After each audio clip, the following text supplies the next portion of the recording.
ஆரம்பமற்றமானாலும் முடிவு சம்பூர்ணமாய். ஆரம்பமற்றமானாலும் முடிவு சம்பூர்ணமாய். குறைவுகள் நிறைவாகட்டும், எல்லா குறைவுகள் நிறைவாகட்டும், எல்லா வறட்சி செழிப்பாகட்டும், எல்லா வறட்சி செழிப்பாகட்டும். புது கிருபை தாரும் தேவா, புது பலனை தாரும் தேவா, புது கிருபை தாரும் தேவா, புது பலனை தாரும் தேவா. புதிய ஆண்டுகள் என்னை நடத்தும், புதிய கிருபையால் என்னை நிரப்பும்.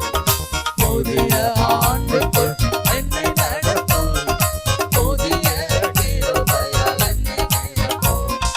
வெட்கத்திற்கு பதிலாக நன்மை தாரும் தேவா, வெட்கத்திற்கு பதிலாக இரட்டிப்பு நன்மை தாரும் தேவா. கண்ணீருக்கு பதிலாக, கண்ணீருக்கு பதிலாக ஆனந்த கழிப்பை தாரும் தேவா, ஆனந்த கழிப்பை தாரும் தேவா. புது கிருபை தாரும் தேவா, புது பலனை தாரும் தேவா, புது கிருபை தாரும் தேவா, புது பலனை தாரும் தேவா. புதிய ஆண்டுகள் என்னை நடத்தும், புதிய கிருபையால் என்னை நிரப்பும். புதிய ஆண்டுகள் என்னை நடத்தும், புதிய கிருபையால் என்னை நிரப்பும். கிறிஸ்துவுக்குள் பிரியமானவர்களே, ஆண்டவராய் இயேசு கிறிஸ்துவ நாமத்தினாலே உங்கள் அனைவருக்கும் எங்கள் அன்பான புத்தாண்டு வாழ்த்துக்களை தெரியப்படுத்துகிறோம். கர்த்தருடைய சத்தம் என்ற தொலைக்காட்சி நிகழ்ச்சிக்கு உங்களை அன்போடு வரவேற்று இந்த புதிய ஆண்டை தேவன் உங்களுக்கு ஆசீர்வதித்து தரும்படி கர்த்தரிடத்தில் உங்களுக்காக ஜெபிக்க ஆயத்தமாக இருக்கிறோம். தேவன் தாமே உங்களை ஆசீர்வதிப்பாராக. இந்த நாளிலும் ஏசாயா தீர்க்க தரிசனம் 41 அதிகாரம் 10 வசனத்தை நான் வாசிக்க விரும்புகிறேன். நீ பயப்படாதே, நான் உன்னுடனே இருக்கிறேன். திகையாதே, நான் உன் தேவன். நான் உன்னை பலப்படுத்தி உனக்கு சகாயம் பண்ணுவேன். என் நீதியின் வலதுகரத்தினால் உன்னை தாங்குவேன். வேதாகமத்தில் உள்ள எல்லா வாக்குத்தத்தங்களிலும் இந்த வாக்குத்தத்தம் எல்லோருக்கும் நன்கு அறியப்பட்ட, எல்லாராலும் விரும்பத்தக்க ஒரு வாக்குத்தத்தமாக இருக்கிறது.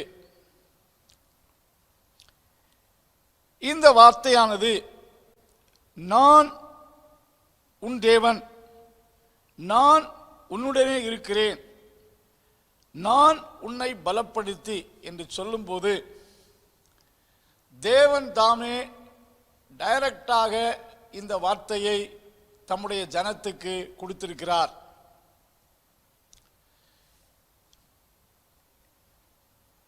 இந்த வார்த்தையிலே ஆண்டவர் எந்த நிபந்தனையும் எந்த கண்டிஷனும் நமக்கு கொடுக்கவில்லை.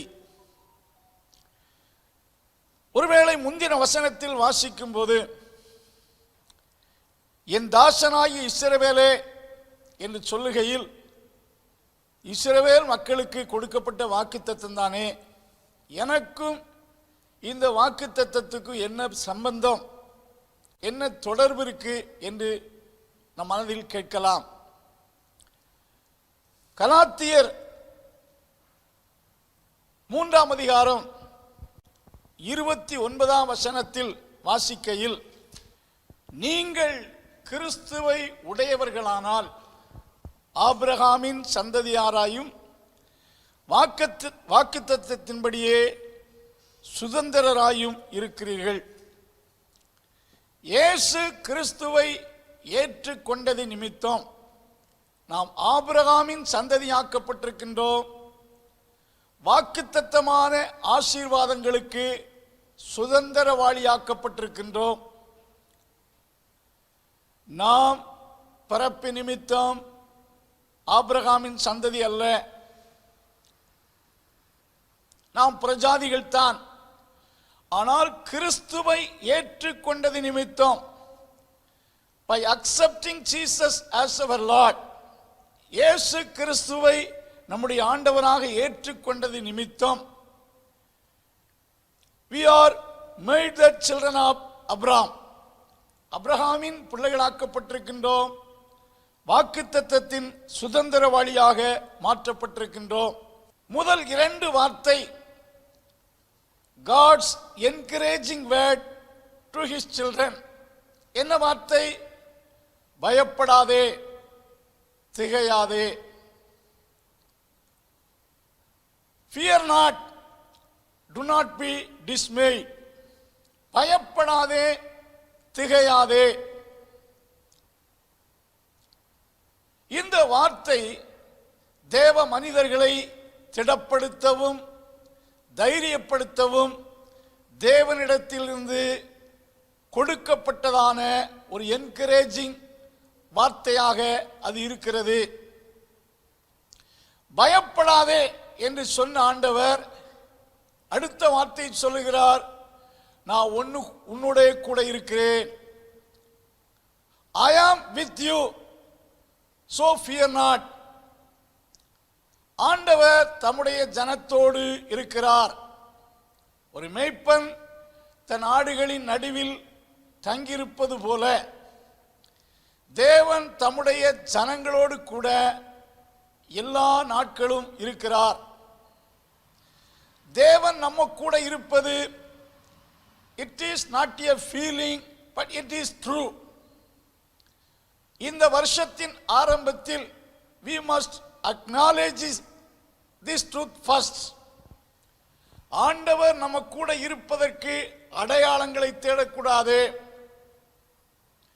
ஆண்டவர் நம்ம கூட இருக்கிறார் என்பது நாம் சிந்திக்கக்கூடிய ஒரு ஃபீலிங் அல்ல.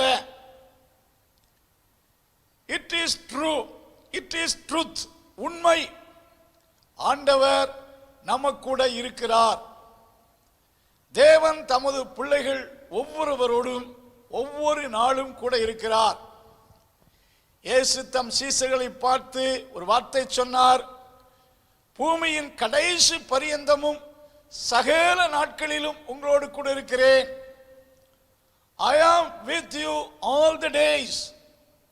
இந்த வருஷத்தில் ஒவ்வொரு நாளும் தேவன் உங்களோடு கூட இருக்கிறார். தேவன் உங்களோடு இல்லாத நாள் இல்லை. தேவன் நம்மை தனித்தவர்களாக அல்ல, உங்களை நீங்கள் தனிமையானவர்களாக பார்க்கக்கூடாது. ஆகையால் நீங்கள் பயப்படக்கூடாது.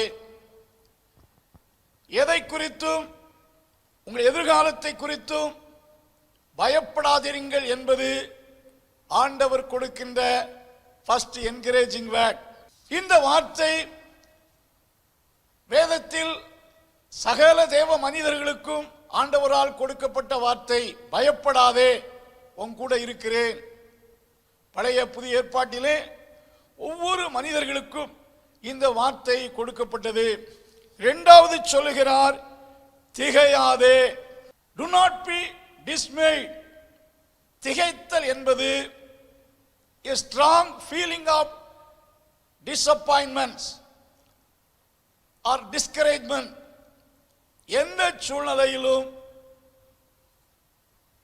திகையாதிருங்கள். என்ன நடந்து விடுமோ, என்ன ஆகிவிடுமோ என்ற ஒரு மனக்குழப்பம் அடையாதிருங்கள். அதற்கு ஒரு விளக்கம் சொல்லுகிறார், I am your God. நான் உங்கள் தேவன், நான் உங்களுக்கு தேவனாயிருக்கிறேன். ஆகையால் திகையாதிருங்கள். இந்த வார்த்தை தேவ ஜனங்கள் கடினமான சூழ்நிலையை சந்தித்த சூழ்நிலையில் கர்த்தரால் கொடுக்கப்பட்டது. யோசுவாவை பார்த்து யோசுவாவின் புஸ்தகம் 1ஆம் அதிகாரம் 9ஆம் வசனத்திலே இஸ்ரவேல் ஜனங்களை நடத்தி கொண்டு வந்த மோசே மரித்து விட்டார்.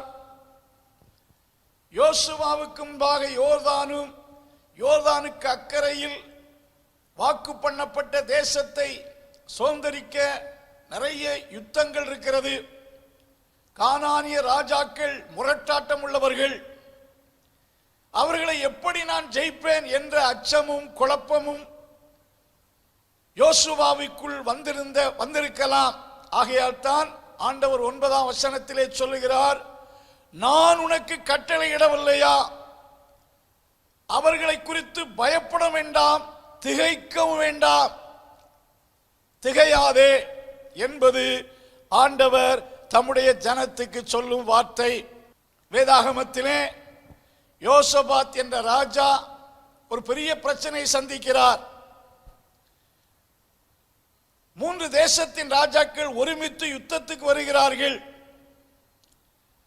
ஜனங்கள் கடற்கரை மணலத்தனையாக யோசபாத்துக்கு எதிராக நிற்கிறார். அப்பொழுது அந்த யோசபாத்தின் மனதிலே ஒரு மனக்குழப்பம் ஏற்படுகிறது.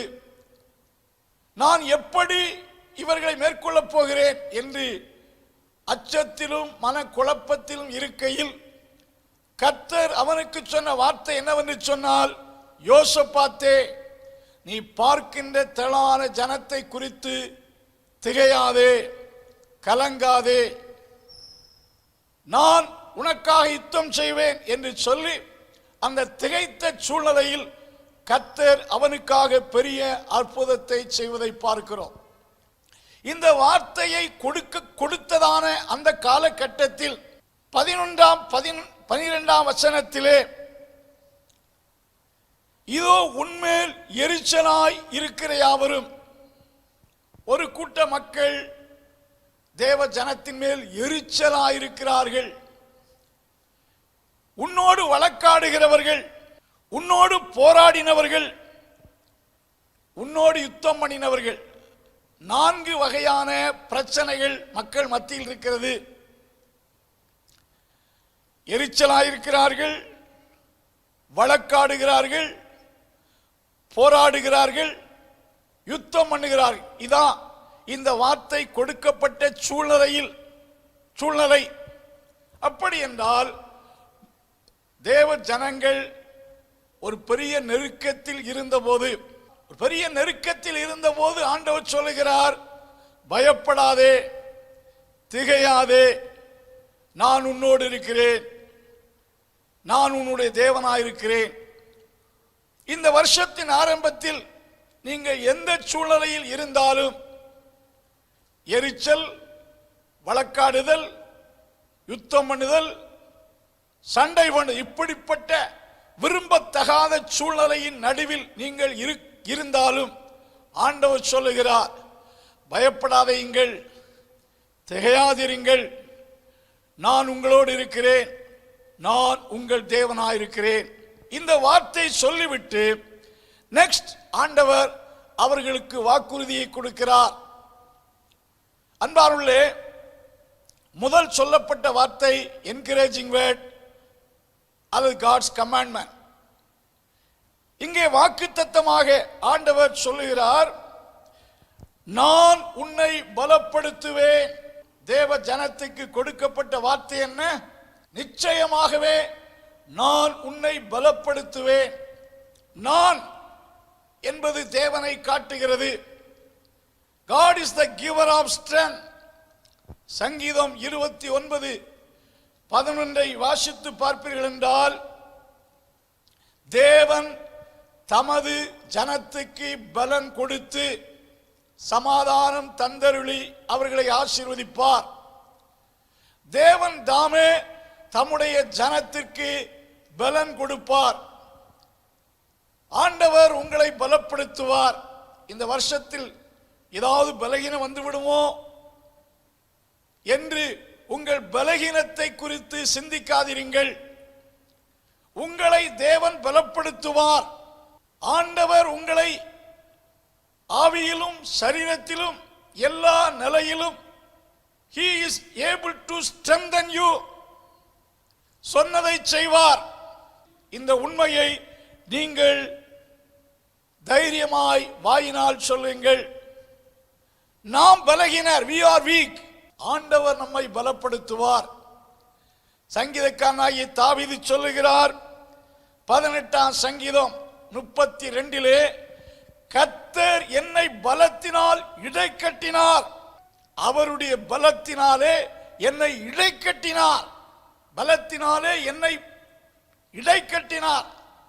தாவீதுடைய வாழ்க்கையிலே சாதாரண மனிதனாக இருந்தாலும் அவன் பயப்படவில்லை, யாருக்கும் அஞ்சவில்லை.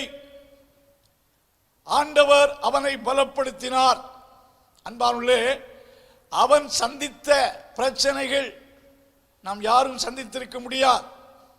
அவனுடைய வாழ்விலே சிறு வயதிலிருந்து ஏகப்பட்ட பிரச்சனைகளை சந்தித்தார். ஆனால் ஒன்றுக்குமே பயப்படவில்லை.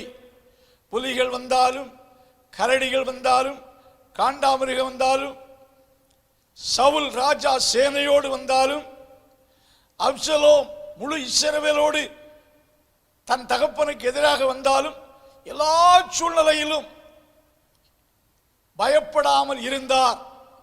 ஏனென்றால் அவரை தேவன் பலப்படுத்தினார், திடப்படுத்தினார்.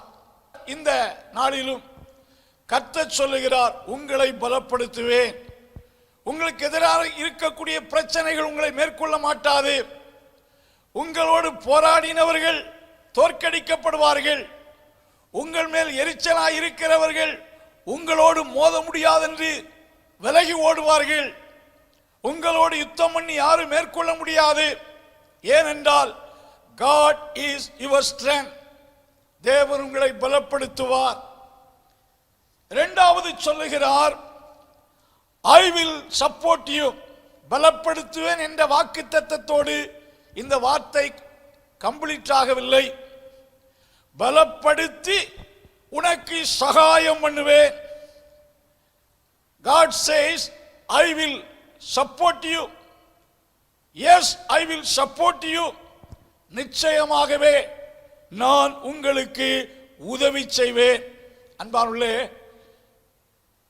ஏசாயா சொல்லுகிறார், கர்த்தர் எனக்கு துணை செய்கிறார், நான் வெட்கப்பட்டு போகேன். சங்கீதத்திலே கர்த்தர் எனக்கு துணையாயிராதிருந்தால் நான் மௌனத்தில் இறங்கியிருப்பேன். ஆண்டவர் ஒரு அன்சீன் சப்போர்ட்டராக இருந்தார். ஒருவேளை கேட்கலாம், தேவன் பரத்தில் இருக்கிறார், நான் பூமியில் இருக்கிறேன், தேவன் எனக்கு எப்படி உதவக்கூடும்? ஆண்டவர், அன்பானுள்ளே, உன்னதத்தில் இருந்தாலும் நமக்கு உதவி செய்வார், உதவி செய்கிறார். பரத்தில் இருந்து உலகத்தின் மக்களுக்கு ஆண்டவர் மழையை பெய்ய பண்ணுகிறார், சன்லைட்டை கொடுக்கிறார். காற்றாகிய பண்டகசாலை எங்க இருக்குன்னு தெரியாது, அனுப்பி எல்லாரையும் சுவாசிக்க செய்கிறார். இதெல்லாம் நான் இந்த இடத்திலிருந்து அனுப்புறேன்னு சொல்லி அனுப்பல. தேவன் சீயோனிலிருந்து உனக்கு ஒத்தாசை அனுப்பி உங்களை ஆதரிப்பாராக. நம்முடைய தேவன் பரத்தில் இருந்து நமக்கு உதவி செய்து கொண்டே இருப்பார். ஒரு போஸ்ட்மேனை போல நம்முடைய வீட்டில் கொண்டு இல்லை, அவர் அனுப்புகிற நன்மைகள் நம்மிடத்தில் வந்து சேரும். டெஃபினிட்டாக சொல்லுங்கள், கர்த்தர் எனக்கு உதவி செய்வார்.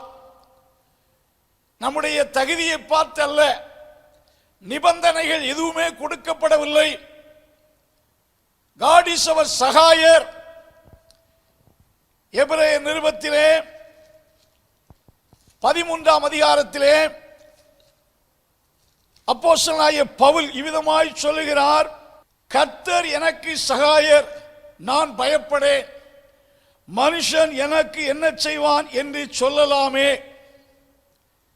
கர்த்தர் என் சகாயர், the Lord is my supporter. மனிதன் எனக்கு என்ன செய்வான்?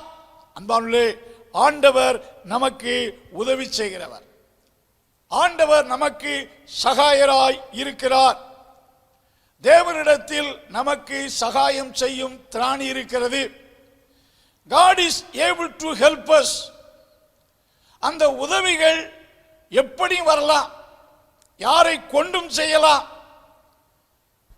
ஆண்டவருடைய உதவி நிச்சயம் தேவ பிள்ளைகளுக்கு உண்டு. 2 நாளாகமம் 26ஆம் அதிகாரத்திலே 26ஆம் அதிகாரம் 7ஆம் வசனத்திலே உசியா என்ற ராஜா இருந்தார்.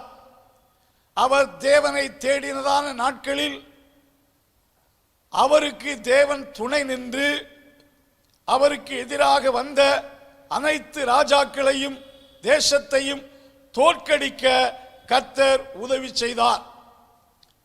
ஆண்டவர் நிச்சயமாக நமக்கு உதவி செய்கிறவர். இஸ்ரவேல் மக்கள் எகிப்திலிருந்து புறப்பட்ட 3வது மாதத்திலே ரெவிதீம் என்ற இடத்தில் பாளையம் இறங்கினார்கள். அங்கே அவர்கள் விசுவாசத்தை ஆண்டவர் சோதிக்க விரும்பினார். ரெவிதீம் என்ற வார்த்தைக்கு அர்த்தம் சப்போர்ட், உதவிகள் நிறைந்த இடம் என்று அந்த பெயருக்கு அர்த்தம். உதவிகள் நிறைந்த இடத்திலே கர்த்தர் கொண்டு வந்து பாளையம் இறக்குகிறார். சில நாட்கள் அங்கே தங்கியிருந்தார்கள். குடிக்க ஜனங்களுக்கு தண்ணீர் இல்லை. அந்த ரெவிதீமிலே தங்கி இருக்கையில் அமலேக்கியர்கள் வந்து யுத்தத்துக்கு வருகிறார்கள். They had 2 great problem in that place. தேவன் அவர்களை கொண்டு வந்தார், அங்கே தண்ணீர் இல்லை. தேவன் அந்த இடத்திலே அவர்களை நாட்டினார், அங்கே யுத்தத்துக்கு அமலேக்கியர்கள் வருகிறார்கள். அந்த இடத்தின் பெயர் சப்போர்ட், உதவிகள் நிறைந்த இடம். இந்த இடத்தை அது பெர்மனன்ட் பிளேஸ் அல்ல, அது அவர்களுக்கு ஒரு டெஸ்டிங் பிளேஸ். அவர்கள் விசுவாசம் சோதிக்கப்பட்டது. ஜனங்கள் தண்ணீர் இல்லை என்று முறுமுறுத்தார்கள். மோசேக்கு எதிராக எழும்பி வாதாடினார்கள். அவர்கள் கண்களுக்கு தண்ணீர் தெரியவில்லை. மோசேயோடு பேசி ஒரு மலையில் தன் கோலினால் மோசே அடித்தபோது ஜனங்கள் மிருகங்கள் குடிக்கத்தக்க ஏராளமான தண்ணீர் அங்கே புறப்பட்டு வந்தது. தண்ணீர் இல்லாத இடத்தில் அல்ல, தண்ணீர் அங்கே இருந்தது. ஆண்டவர் அவர்கள் விசுவாசத்தை டெஸ்ட் பண்ணுவதற்காக அதை மறைத்து வைத்திருந்தார். Always God's help may be hidden to our eyes. ஆகாரை போல நாம் வனாந்தரத்தில் தண்ணீர் இல்லை என்று கலங்கி அழுது கொண்டிராதபடி கர்த்தரை நோக்கி அண்ணால் ஆகார் கூப்பிட்டது போல கூப்பிடுவோம் என்றால், அங்கே ஆகார் வனாந்தரத்தில் தண்ணீர் இல்லாமல் பிள்ளை சாகிறதை பார்க்கிறேனே என்று சொல்லி கர்த்தரை நோக்கி முறையிட்டாள். அப்பொழுது கர்த்தர் அவர் கண்களை திறந்தாள். எங்கு அழுது கொண்டிருந்தாலோ அதுக்கு அருகிலேயே பெரிய நீரூற்று கிணறு இருப்பதை கண்டு அவள் பிரச்சனை சால்வானது. ஒன்றை புரிந்து கொள்ளுங்கள், ஆண்டவர் நமக்கு உதவி செய்ய முடியாத சிச்சுவேஷன் கிடையாது. எந்த நிலையிலும் நமக்கு கர்த்தர் உதவ முடியும். நாம் தேவனை நோக்கி பார்க்கும்போது கர்த்தருடைய சகாயம் நமக்கு அருளப்படும். அதைத்தான் தாவீது சொல்லுகிறார், பர்வதங்களுக்கு நேராக கண்களை ஏறெடுக்கிறேன், வானத்தையும் பூமியையும் உண்டாக்கின கர்த்தரிடத்தில் எனக்கு ஒத்தாசை வரும். பாருங்கள், 6 லட்சம் புருஷர், கிட்டத்தட்ட 45,000க்கும் மேற்பட்ட மக்கள், மிருக ஜீவன்கள் குடிக்கத்தக்க தண்ணீரை ஆண்டவர் ஜஸ்ட் மோசே தன் கோலினாலே தொட்ட போது பிரவாகித்து வரும்படி செய்தார். கண்மலை பிளந்தது, தண்ணீர் பிரச்சனை சால்வானது. அதுபோல யுத்தம் வந்தது. கர்த்தர் அந்த யுத்தத்திலே அமலேக்கியர்களை மடங்கடித்து ஜெயத்தை கொடுத்தார், உதவி செய்தார். உங்க வாழ்க்கையிலே இந்த ஆண்டில் கர்த்தர் உதவி செய்வார். பிரச்சனைகளை சந்திக்கும் போது ஆண்டவரை நோக்கி பாருங்கள், நிச்சயமாய் கர்த்தர் உதவி செய்வார். மூன்றாவது அங்கே வாசிக்கிறோம், என் நீதியின் வலது கரத்தால் தாங்குவேன். ஆண்டவர் தம்முடைய பிள்ளைகளை தம்முடைய கரத்தினால தாங்குவார். தாங்குவேன் என்ற வார்த்தை, ஒரு தாயின் கற்பத்தில் ஒரு குழந்தை உருவாகும் போது அந்த குழந்தை தேவனுடைய கரத்தினால் எப்படி தாங்கி உருவாக்கப்பட்டு ஆதரிக்கப்படுகிறதோ அதுபோல என் கரத்தினால் உங்களை தாங்குவேன், உங்களை ஆதரிப்பேன். ஏசாயா 46 3ஆம் வசனம் இவ்விதமாய் சொல்லுது, தாயின் வயிற்றில் தோன்றினது முதல் உங்களை ஏந்தி, தாயின் கற்பத்தில் உற்பத்தி ஆனது முதல் உங்களை தாங்கினேன். அதுபோல நான் உங்களை முதிர் வயது மட்டும் தாங்குவேன், ஏந்துவேன். ஒரு குழந்தை கற்பத்தில் எப்படி கர்த்தரால் ஆதரிக்கப்படுகிறதோ அதே போல என் கரத்தினால் உங்களை ஆதரிப்பேன். நாம் கர்த்தரால் ஆதரிக்கப்படுவோம். We will be sustained by the mighty, almighty hands of God. சர்வ வல்லவரின் கரத்தால் ஆதரிக்கப்படுவோம்.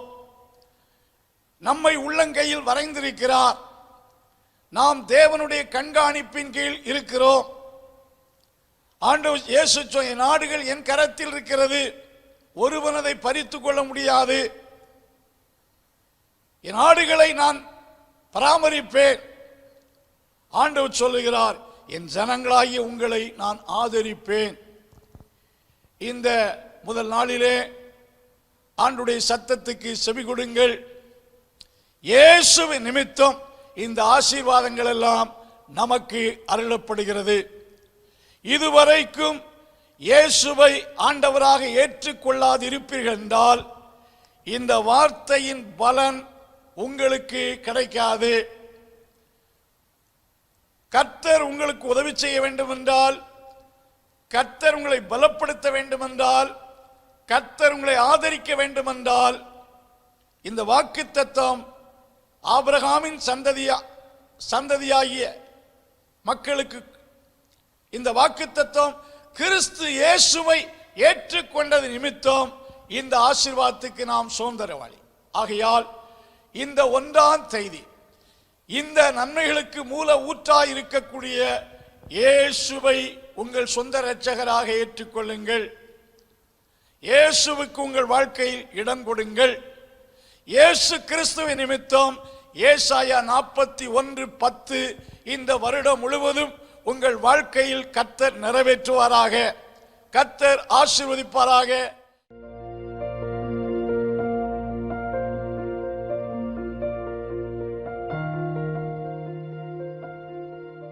நல்ல ஆண்டவரே, இந்த வார்த்தை கேட்ட யாவரையும் இயேசுவின் நாமத்தில் ஆசீர்வதிக்கிறோம். இந்த புதிய ஆண்டை ஆசீர்வதித்துக் கொடும். உடைய பிள்ளைகளோடு இருந்து பலப்படுத்தி சகாயம் செய்து உடைய கரத்தினால் தாங்கி இந்த ஆண்டை நன்மையால் முடிசூட்டி கொடுத்து இந்த வருஷம் முழுவதும் உம்முடைய காருண்யம் பிள்ளைகளோடு இருந்து வழி நடத்த ஜெபிக்கிறோம். ஆசீர்வதியும் கிருபை யாவரோடு இருப்பதாக. இயேசுவின் நாமத்தில் ஜெபங்கள் நல்ல பிதாவே, ஆமென்.